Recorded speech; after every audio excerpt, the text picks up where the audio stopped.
জুবিন গাৰ্গ নোহোৱা হোৱাৰ পাছতো যে এনি ফেষ্টিভেল যে চলি থাকিলে সেইটো কিন্তু আমাৰ অসমীয়াৰ গালত এটা প্ৰচণ্ড স্বৰ আৰু সেই স্বৰটো খাই মই মনে মনে নাথাকোঁ কিন্তু কাৰণ জুবিন গাৰ্গ নোহোৱা হোৱাৰ পাছত জুবিন গাৰ্গক মুখ্য আকৰ্ষণ বুলি দেখুৱাই বা কৈ এটা ফেষ্টিভেল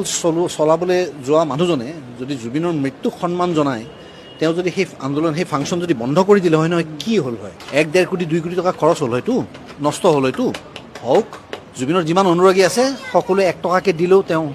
1 কোটি টকাতকৈ বেছি পইচা পাব কিন্তু অন্ততঃ বিশ্বৰ দৰবাৰলৈ এটা মেছেজ গ'ল হয় যে অসমৰ মানুহ এনেকুৱা যে জুবিন গাৰ্গৰ কাৰণে তেওঁ টকাৰ মুখলৈ চোৱা নাই অন্ততঃ গ'ল হয় যে আমাৰ কাৰণে ইমান ইম্পৰ্টেণ্ট জুবিন গাৰ্গ যে আমি খাতি নকৰোঁ আমাৰ কিমান টকা লছ হয় যিয়ে নাহক কিয় ডেলিগেটছ বাহিৰৰ পৰা চব উভতি যাব লাগিব কাৰণ মোৰ ঘৰত লছ হৈছে মোৰ যদি মা বা দেউতা ঢুকায়